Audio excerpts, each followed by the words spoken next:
What's up, guys? We are back with another video. It's Coach Robes here, and I'm still on my mission to complete 100 YouTube videos talking about 100 different questions about my 15 long career spanning areas like accounting, small business ownership, freelance photography, advertising and marketing, and now I'm involved with mentorship and career coaching. And so the next question for this long list of 100 questions I'm asking myself about my career is, what are my top 3 biggest failures and what have they taught me? And it's really hard to think about failures because, like Thomas Edison said, I have not failed. I've only found 10,000 ways that won't work. So we can just end the video right there, and that's already the takeaway. But for anyone who wants to continue listening, I'll try to think off the top of my head what my top failures are and what I've learned from them. But the first one I can think of that might honestly be the only thing I could really think about at the moment is when I studied accounting and when I tried to take the CPA exam and failed 2 out of the 4 of them. So here's that story. But in college, I went to school at the University of Scranton and I studied accounting just because it was something I was like decent at after taking one class in high school. And I honestly didn't know what I wanted to study in school, but I knew I wanted to get into business. And so I studied accounting and finishing school with accounting, but my GPA was terrible. I think I finished with like a 2.7, 2.8 GPA, something like that. And from there, ended up working 4 years at an accounting firm doing auditing.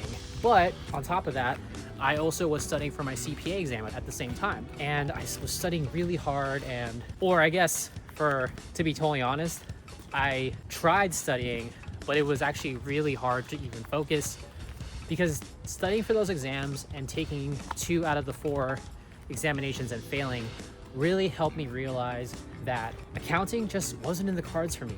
You know, even at a young age, like 18, 19, I think we take on majors or we take on different courses with the hopes that we're trying to force ourselves into these roles because we just have this idea of what success really means and think that these courses or these majors are what's going to get us to success. So to me, success at the time felt like, okay, finish my accounting degree, get my CPA exam, go work to be a partner in an accounting firm, work like an 80-hour week, make a shit ton of money, I would eventually find success. And if we're talking about the first failure I want to talk to you guys about, that was the one.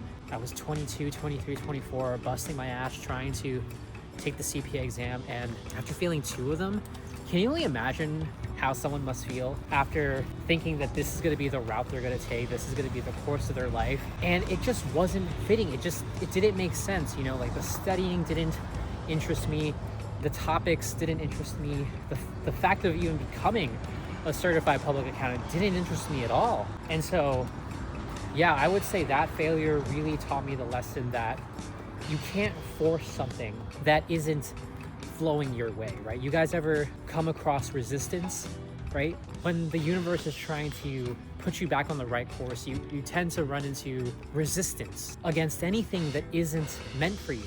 And I think that's definitely the big lesson that taking the CPA exam, studying accounting, and trying to pass the exams taught me, was that it simply just was not for me. So why try to force something that I wanted so badly that clearly wasn't flowing in my direction? So that was the first big failure. The next failure I can talk about maybe was closing and ending an 8-year-long business that my 2 friends and I ended up starting in 2013. And I wouldn't really call this a failure, but let's categorize it as one for the sake of this educational video and lecture on failures, because you would think that starting a business, finding a lot of success, and then needing to close it could feel like a failure to a lot of people, especially someone who's not in the business, like someone from the outside.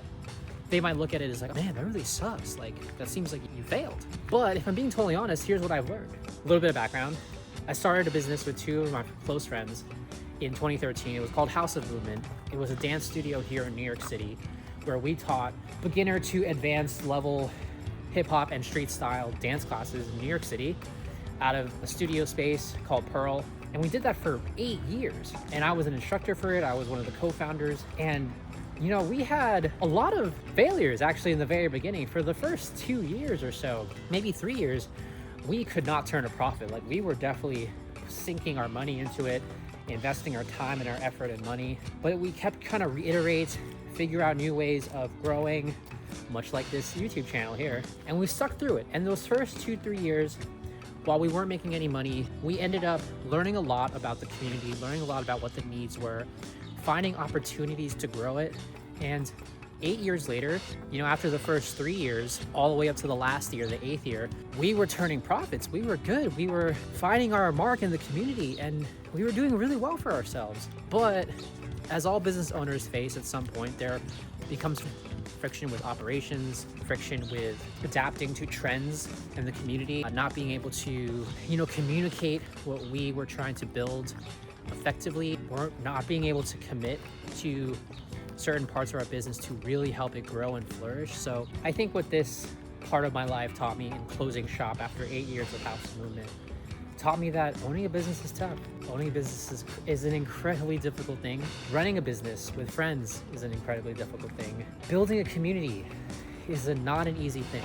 It is something that you will be met with a lot of criticism. You will be met with a lot of doubters, haters, and people who don't understand you, don't appreciate what you're doing, and most of all, meet you with a lot of friction and a lot of lack of patience for what you're trying to accomplish and do. But you know what? We had 8 great long years. We put a lot of great effort and a lot of good memory and created a lot of good memories from that. So that was definitely one of the best experiences I could have had in my life, was building that business with friends, being part of a community, but also teaching those dance classes.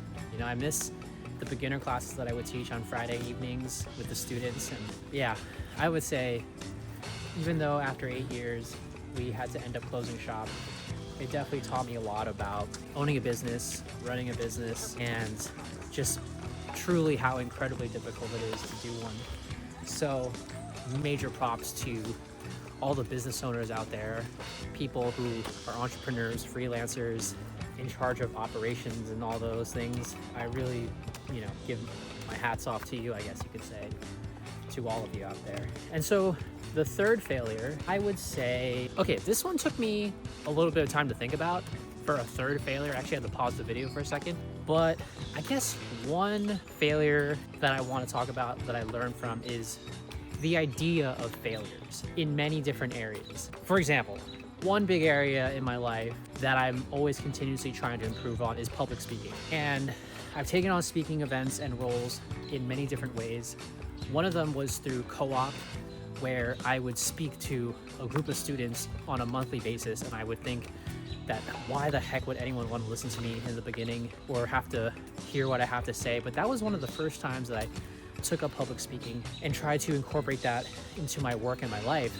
And that ended up actually leading me down a path of trying to figure out stand-up comedy, which is another part of my, I guess, professional career that I don't talk about because I don't consider that, part of my professional timeline. But that is definitely a big failure of mine that taught me so many things. Stand-up comedy is something I tried in, I think, 2022. I went to a comedy school. It was like a 3-month course. We learned about comedy writing, we learned about performing, and I ended up even doing a couple comedy shows that year. And I have a few YouTube videos that, are delisted now. But that is definitely a big failure of mine because comedians have to go through rounds and rounds, months, years even, of just failures upon failures of trying different jokes, trying out different ideas, and all for the sake of the art of comedy. And that year definitely felt like a failure.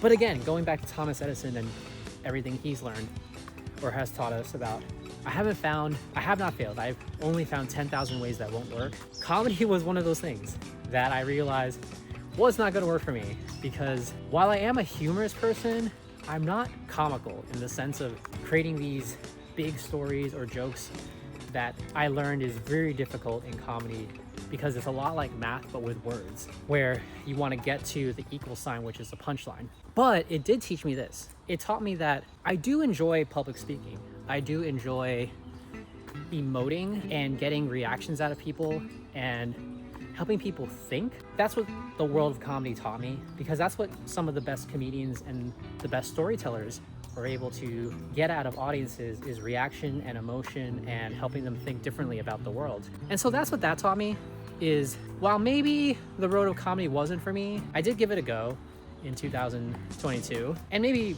I'll get back into it again someday. But for now, comedy definitely feels like one of those like failures, but it definitely taught me that I do enjoy public speaking. I do enjoy performing. I will always enjoy being on a stage.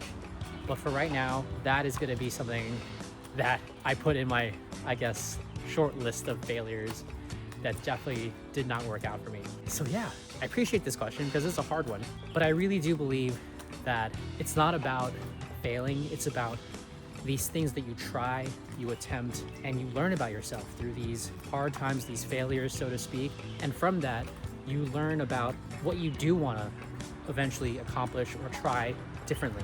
I tell this to a lot of people, how often in our lives or in our careers, it's not so much about figuring out what you want to do, it's actually a lot of figuring out what you don't want to do. So if you're listening this far into the video, just know that failures are a good thing, because failures teach us what we know we do not want to do in our lives, so that we can focus more on the things that we know we eventually want to pursue or want to get better at or want to grow with. So thanks for listening as always.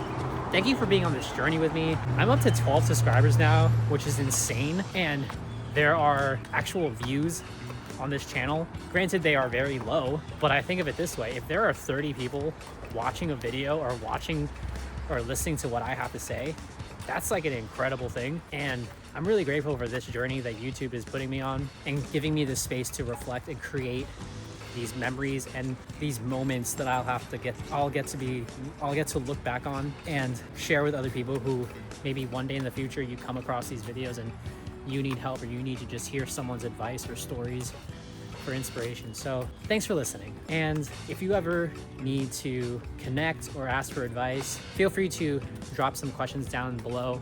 Maybe they will turn into a video one day. You can find me on LinkedIn.